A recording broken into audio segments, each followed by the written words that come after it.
Okay, friends, real quick, you know that I am all about creating rhythms that bring families closer together. And I have to tell you about two of my favorite tools from goodkind.co. We've entered the Burr months, and that means that Christmas is right around the corner. And Advent blocks are a perfect, simple, and meaningful way to celebrate Advent with your kids. No Pinterest stress, no overcomplication, just a beautiful, hands-on way to tell the story of Jesus and make December feel intentional instead of chaotic.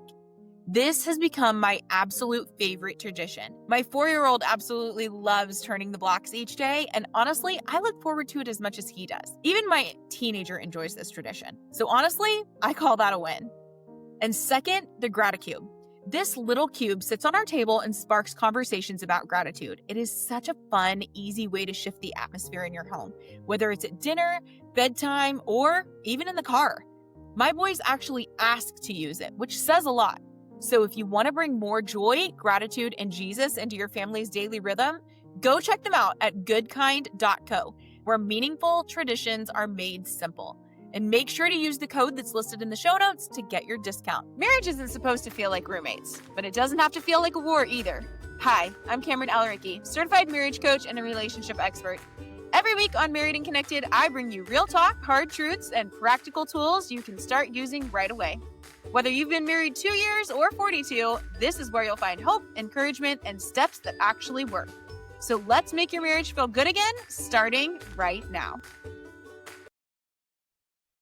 Hey friends, welcome back to another episode of the Married and Connected podcast. We've gone so deep lately in the mother wound, the father wound, how childhood experiences sneak into your adult marriages, and those conversations have been really powerful, but they've also been heavy. So today, I want to bring something a little bit lighter, or at least a little bit warmer, because we are dead smack in the middle of the time of year where joy and chaos share a calendar, and that is the holidays.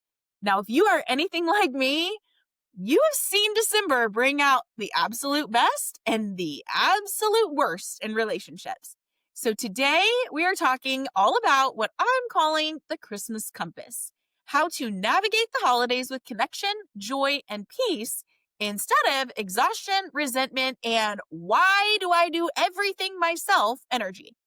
It is one about expectations, what we carry, how they collide, and how to realign them before the chaos ensues.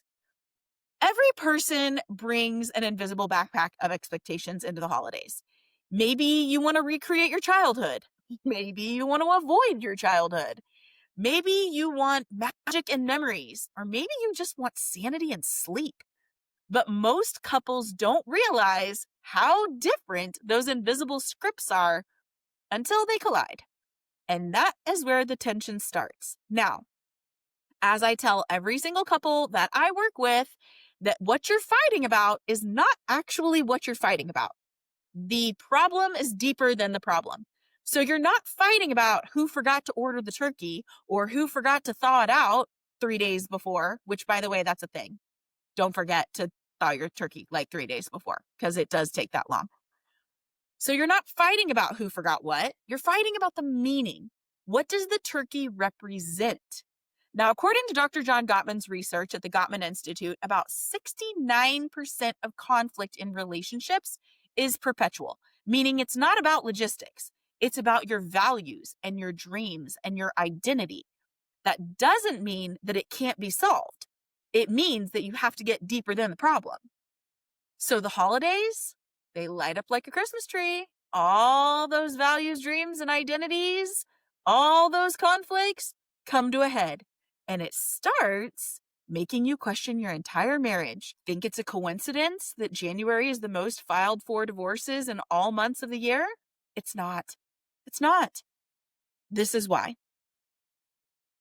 Now, how do unspoken expectations equal growing resentment? Well, here's the thing. Most resentment isn't from what your spouse didn't do. It's from what you expected them to do, either without saying so, without communicating it well, or it was one of those expectations that you had where you felt like it had to be done a certain specific way and they just didn't meet your standards because they're not you. A 2022 study in the Journal of Social and Personal Relationships found that relationship dissatisfaction increases most when expectations are unspoken or assumed. Assumptions are one of the biggest problems in marriages, and that's because our brains attach moral meaning to unmet expectations. We don't think he didn't help decorate. We think he doesn't care. So if you're sitting there thinking, oh my God, why can't they just see what needs to be done? Look around. Here's the deal, friend. It's not because they don't care. It's because your invisible list has either never been shared or there's some weaponized incompetence coming on. It's not because they don't care. It's because of all the things that we're going to talk about in this episode. We're talking emotional labor. We're talking an invisible list that's never been shared. We're talking weaponized incompetence. We're talking all the things. So here we go. Resentment is the emotional receipt of an expectation. So does that mean that you just lower your expectations? Does that mean you just don't have expectations? No, not even close. So if you are interested, keep listening. Emotional labor and the invisible load. Women, especially moms, often carry the invisible labor of Christmas. It's not just the planning and the shopping and the wrapping. It's conception, planning, and execution. It's remembering who likes what, which cookies grandma expects, what day the school play is, what day is the spirit week of every day because there's 22 days of spirit days in December. It's what the teachers like or what the teachers needed or buying off their wish list and remembering where the wish list was even located.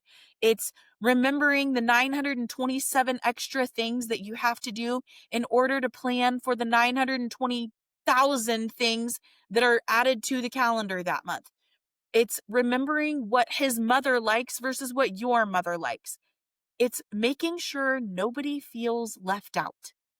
And that mental load is exhausting. The University College London found that women perform up to 60% more unpaid emotional labor in relationships than men. That's why when your husband asks, what can I do to help? You don't even know where to start. And you basically want to stab him in the throat because he even asked for a list. Because the work isn't just tasks. It's thinking about the tasks. And emotional exhaustion is what leads to irritability, shutdown, and resentment. Why doesn't he get it? Why doesn't he care? Why can't he just look around? Here's the deal. You got to lower your expectations without losing your standard. And this is where people go wrong. They think that when I tell people to lower expectations, it's like, why do I have to go first? Why is it my problem? Why am I the one that has to lower the expectation? I'm not saying settle. I'm not saying settle. When I tell couples to lower their expectations, I always get pushback on this because that's what you're thinking I'm saying. You're saying just lower the bar, just settle. No. It's not about lowering expectations in doing less. It's about expecting reality instead of a fantasy. It's recognizing that perfect Christmases don't create connection. Presence does. So instead of asking, did everything get done? Ask, did we enjoy doing it together? Instead of planning gingerbread houses on one day and Santa's Wonderland the next day and pictures with Santa at Cabela's the next day and this and that and the other, and there's something every day on the calendar, instead, lower your expectations in pick three. Pick 3 things this week to get done, not 7. Pick 3 things. If you can do more than that, great. That's gravy. But the mashed potatoes is just doing 3. Be realistic in your time, in your energy, not just physical, but mental. In what your kids want to do. Are you creating a holiday for yourself? Or are you creating your holiday for your kids? Are you creating it to be present and connected with your spouse? Or are you creating something that needs to go on Pinterest, but's never going to actually get put on Pinterest? When you shift from performance to presence, that's when you start to feel safe again. And safety is the foundation of intimacy. So let's talk about weaponized incompetence and the emotional exit door, because this is something that drives so many partners crazy. It sounds like, well, I'd help, but I don't do it right. Or, well, you're just better at that kind of thing. It's when one person uses incompetence or the appearance of it to avoid responsibility. And listen, sometimes it's not malicious. It's learned helplessness. Maybe they grew up with a parent who did everything for them. Maybe they were never taught to anticipate needs. But if you keep excusing it, you start parenting your spouse. And that kills attraction faster than anything else. So if that's you, start opting out. Marriage is a team sport, not a spectator event. And if you are the one using the weaponized incompetence, if you are the one that says, well, you're just so much better at it than I am. Well, this is how I thought it would get done. Well, this is good enough. Stop tripping over the bar that's on the floor already. Step up, do it right. Ask yourself, would this be how my wife would do it? Would this be how my husband would do it? Is this truly up to the standard that I'm proud of? If it's not, do better. Here's the flip side that doesn't get talked about enough, and that's weaponized competence. That's when one partner, and I'm sorry to throw you under the bus, ladies, but it's usually the women. We are so good at managing everything that we unintentionally make it impossible for our spouse to participate. And that sounds like, I'll just do it myself. Or, well, I can't trust you to do it right, so I have to do everything. And here's the kicker. When competence becomes control, the relationship is going to turn into that parent-child dynamic. So we've got two different possibilities here. We've got one that won't step up to the plate. And it's not always husbands. Sometimes women use weaponized incompetence too. So it's one partner that steps up to the plate and basically half-asses it. Or we've got another partner that steps up and won't even hand over the reins or hand over the responsibility and allow the partner to do it because it's never going to get done right. But then we complain later that we have to do everything. You don't have to do everything. You're choosing to do everything because weaponized competence tells your partner you're not capable, which makes them feel stupid and like they're a child. Weaponized incompetence tells your partner you're responsible for me. You have to do it for me. You make yourself a child. And neither works. Neither of these are healthy. Healthy couples share responsibility and trust. And it's not about who's better. It's about who's willing. If you are the overfunctioner, let go. Let go. Give your partner the ability to fail forward. Give them the opportunity to learn. Not because your way doesn't matter, but because partnership does. Okay, so how do you get back on the same page? You pull out your Christmas compass. And yes, I realize that this is cliche, but what do you remember most? Random things that just sound good or the cliche crap that sticks in your head? Hello, Christmas compass. So here's the way you navigate your 4 directions.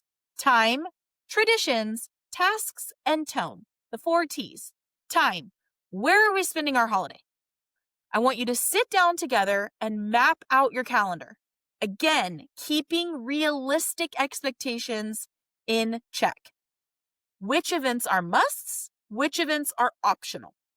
Protect your downtime. Your nervous system needs recovery.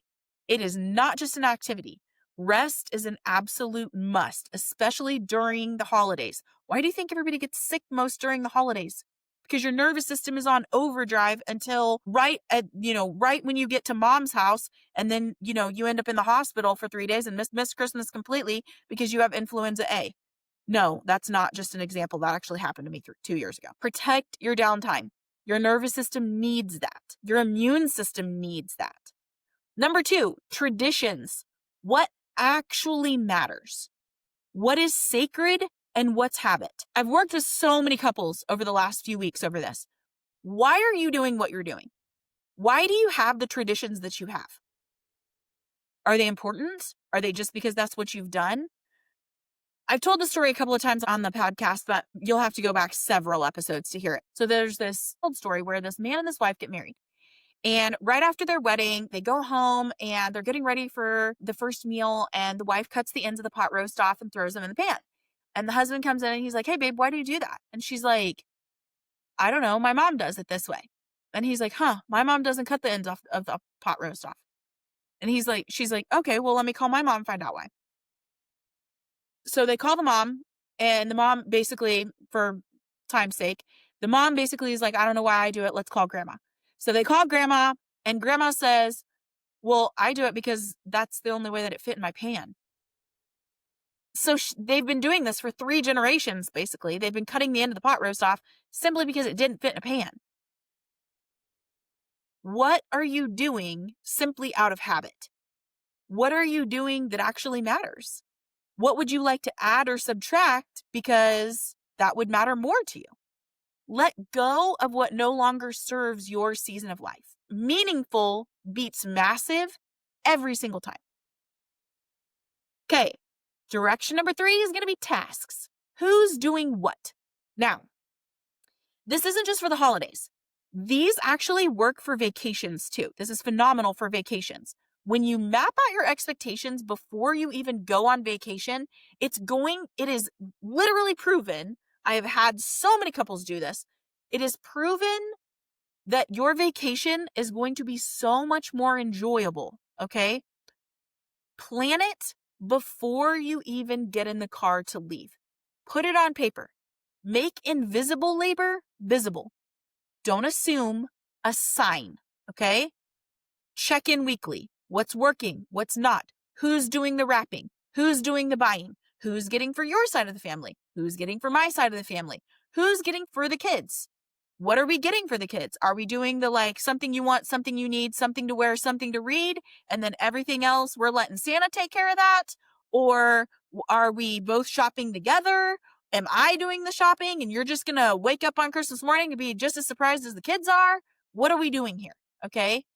Are we doing gifts? Are we doing gifts for parents? Are we doing gifts for brothers and sisters? Are we just doing it for the parents and not the brothers and sisters? What are we doing? Put it on paper. Who's cleaning the bathrooms before Aunt Betty gets here? Who's cooking the dinner? Who's doing desserts? Are we ordering out? Put everything down.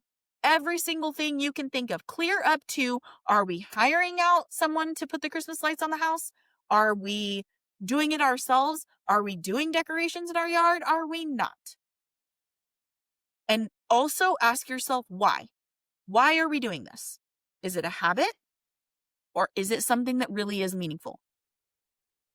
The 4th direction is going to be tone. What atmosphere do we want?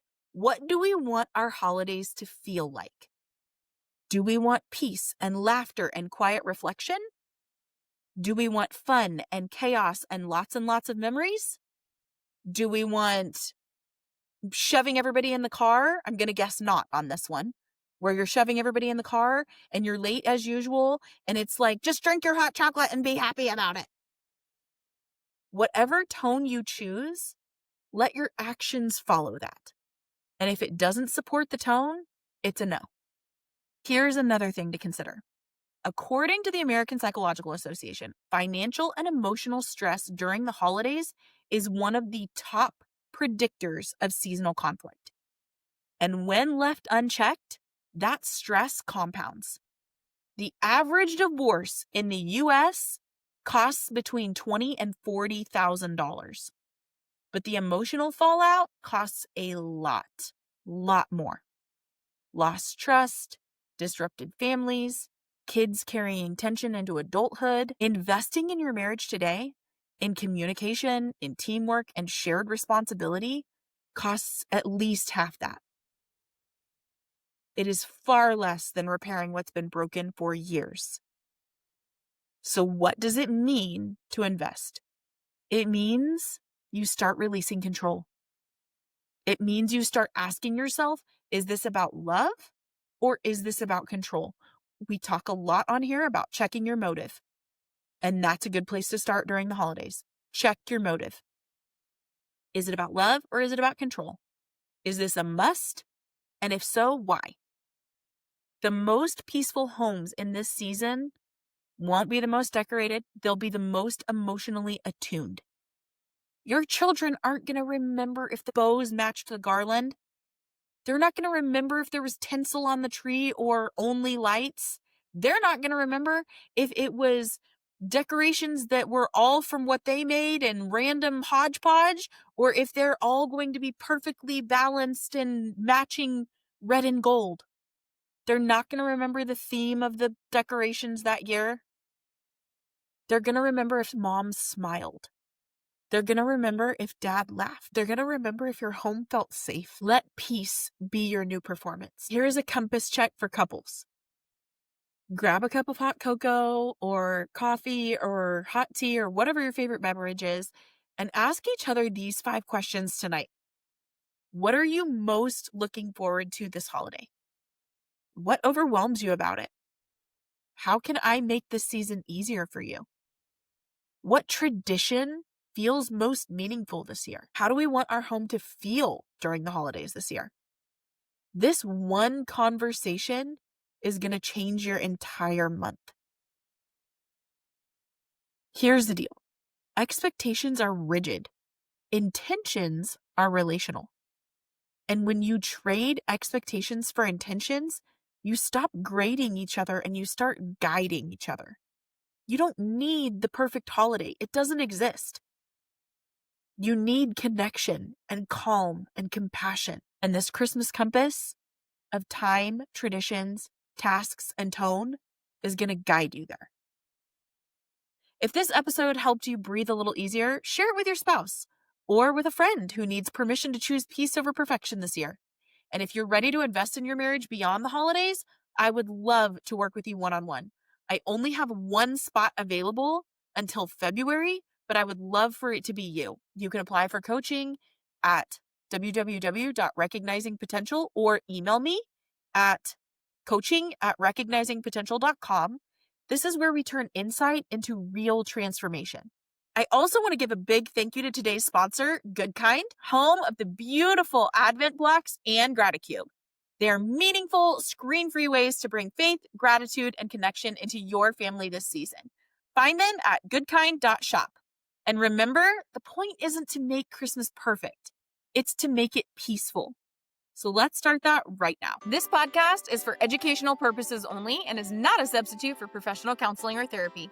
Every couple story is unique, so take what's helpful and leave the rest. By listening to this podcast, you acknowledge that neither I, Kameran Alareqi, Married and Connected, or Recognizing Potential Coaching are responsible for any outcomes related to what you apply from this show, especially if you are not a client of mine.